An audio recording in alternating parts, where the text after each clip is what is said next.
My boyfriend, 35M, is unhappy that I, 39F, refuse to sit 4 dogs when his family goes on vacation. My boyfriend and his parents are going to the Las Vegas F1 race in November for 4 days. They already booked tickets and rooms, assuming I wouldn't come. Since we all live together, they thought I'd stay home to house sit and take care of their 4 large dogs, Rottweiler, Husky, Akita, and Mutt. Caring for these dogs is a 3 to 4 person job. Each family member handles a specific task on the daily: feeding, playing, bedtime, potty time. I'm about 100 pounds smaller than my boyfriend and his dad, so I don't feel as confident wrangling the dogs. I also work remotely and have meetings on weekdays. I told my boyfriend his parents should consider doggy daycare because I don't feel safe or confident doing this on my own. He got annoyed and said that everyone in the house is totally capable of taking care of the dogs. If he can do it, why can't I? He thinks I'm entitled and is resentful that I refused, because now he's considering not going. I feel guilty for asserting my boundary. I just want them to enjoy their vacation.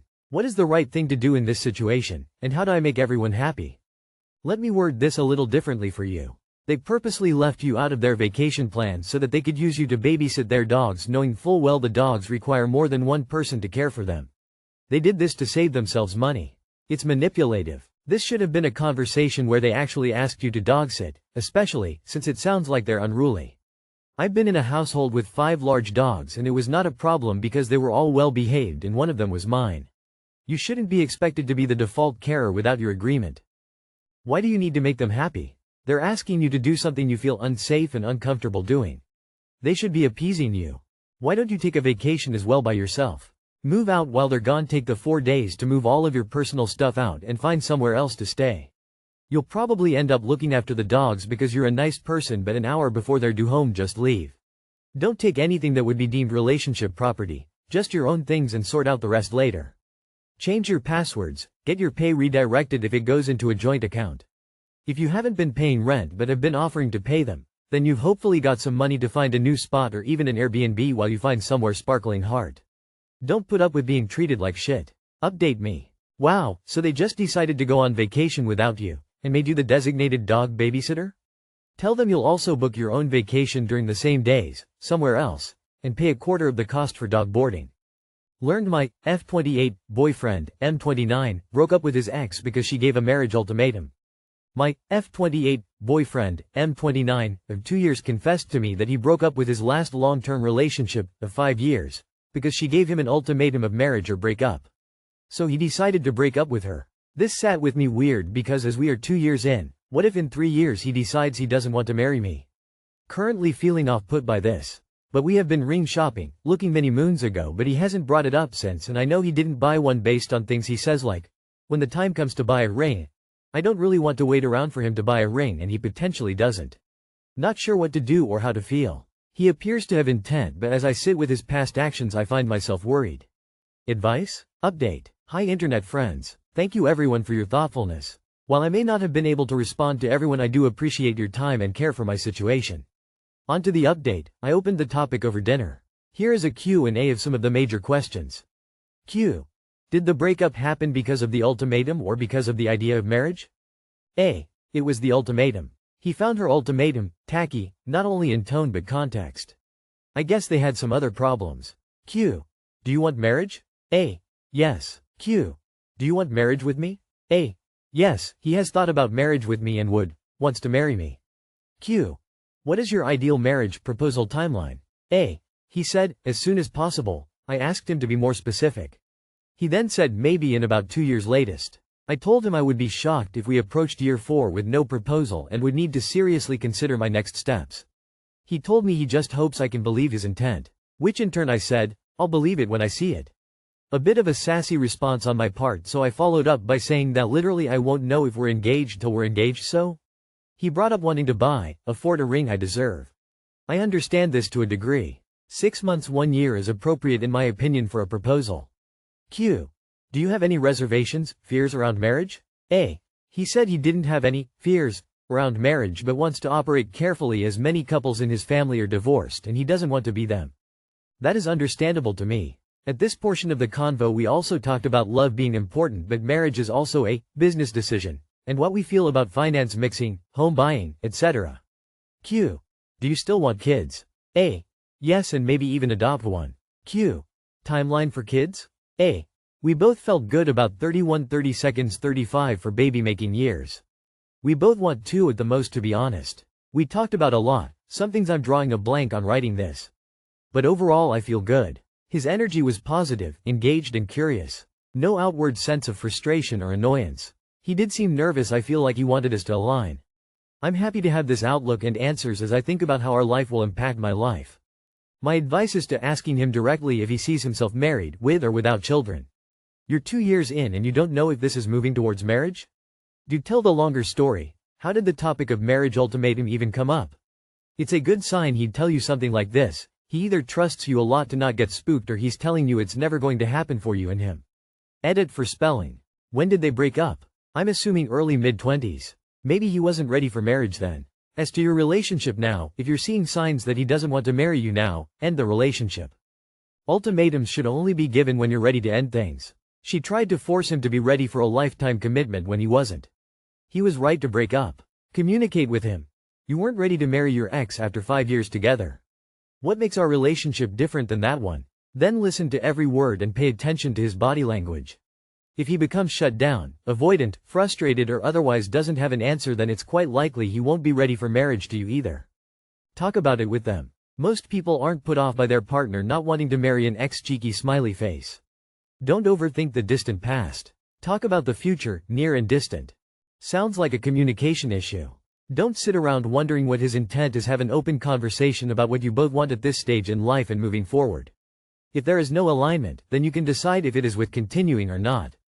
I'd echo others. You don't need to ask him for a shit or get off the pot, but you can say, so I know our relationship is different and all are unique from each other, but you mentioned you ended your 5-year relationship because she gave you an ultimatum. Was it because she wasn't the one, or because you don't want to get married, or you don't like people giving you the perception they're trying to control you? I know we are looking at rings and I want to make sure if we do it's for the right reasons, but don't want to find out in a year or so you maybe didn't want to be in this long term. I do want to get married, but I want the person I'm married to be on the same page and communicate with me. It's a big decision. I also want to be a silly gal and just sit and hope. My ex, F32, and I, M33, broke up after she went on a trip. My ex and I recently broke up. One of the factors leading to the break was my frustration after her trip. She traveled out state for 2 weeks and stayed with a male friend for 2 weeks. While I did not have an issue with her staying with a male friend, I was upset that for the most part she cut communication with me.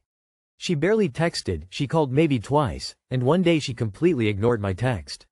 We had previously had this issue, and I told her for me it was important that she maintain communication.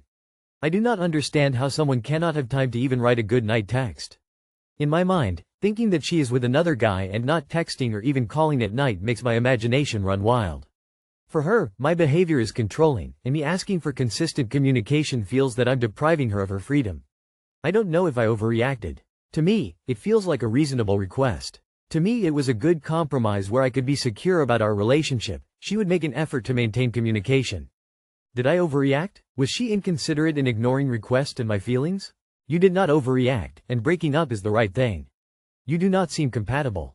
What you want is reasonable, but what she wants is clearly very different, and she clearly isn't willing to change. She stayed with a male friend out of state for 2 weeks. That should tell you all you need to know. It is a parade of red flags. French proverb. Distant from the eyes, distant from the heart. Bro, she couldn't communicate because she was busy. Well, getting busy anyway. Watch out, once the other guy rejects her she's going to come crawling back to you. She showed you how little you meant to her when she cut her communication, especially when she was away with another guy. You were actually being an extremely trusting boyfriend and she could teach you the smallest courtesy of maintaining communication. B. My 19F girlfriend gave me 19F headlights and I want to end things. Hi, so I've had a pretty rough week if you can't tell from the title. I found out my girlfriend had given me headlights. At first she completely denied having lice when I asked her to check her hair, but then later admitted that she, her brother, and her younger siblings had lice. I think I've managed to get rid of the infection as of current and I'll be going through my hair regularly until I'm sure it's gone. Now, if you're calling me an asshole for wanting to end it over this one thing, you'd be right, but that's not the only reason. Over the past few months my girlfriend's overall hygiene has completely decreased into nothing. I've had to remind her countless times to shower, to brush her teeth, and to wash her hair. I even had to remind her what to do in the shower to get clean. I'm constantly exhausted having to remind an adult how to be clean, and it's really been putting a dent in our relationship. I'm also noticing how much she has been drinking. It feels like the only times we even see each other anymore is when she wants to go out and drink. I always end up looking after her, giving her glasses of water, and generally just making sure she doesn't die, which kind of sours going out when it's all I've been doing. I'm also constantly having to pay for her things because she refuses to get a job.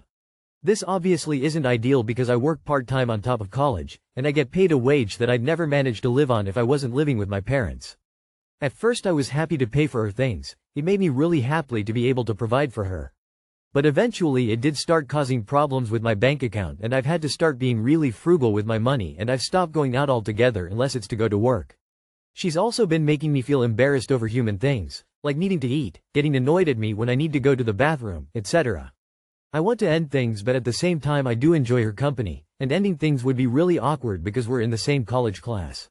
I think our friends would be really divided, or mostly siding with her. I'm the newest addition to the group, so they may not be kind to me if I end things. I'm just not entirely sure how to proceed from here. If anyone can offer insight on what to do, that would be greatly appreciated. Edit. To clear some things up, yes, my girlfriend is depressed. This has definitely affected her hygiene in some way, but I'm not sure how much, since her hygiene wasn't that great to begin with when I met her. It could also be due to her family. They're not exactly the type of family that showers every day. Leave this girl behind and go on with your life. College doesn't last forever, so just ride out the awkwardness and try some new hobbies. Make some new friends. Do not get stuck with this dead weight at 19. Live your life. After reading the title, you're wrong. After reading the post, you're right. This is called burying the lead. It's not about lice or even hygiene. The lead is the fact that she refuses to get a job and requires you to financially support her. She is actively choosing to mooch and is okay to take away from you without giving back. This girl ain't it. Yes, you may temporarily be out of the friend group, but life is long, and there are more friends, or those ones will come back eventually. For the record, she sounds depressed. That's not on you to fix though, it just means that she'll need friends to lean on. If you really love her and can't envision your life without her, approach with love and compassion and encourage she seeks help, therapy. Again, it's not your job to fix her, she has to fix herself. You can break up with anyone for any reason. Sounds like your girlfriend is a messy, scrounging drunk who constantly makes you uncomfortable. Don't stick it out for the sake of her friends, it's you who has to live with it. That sounds like depression. As someone who's battled depression for years, I wouldn't ask anyone to stick around with someone who has depression because it gets rough. If you have no experience of it, you'll do more harm than good. But before you leave, tell her you think she might have depression. A friend of mine told me she thinks I might have depression, and frankly she saved my life. She sounds depressed.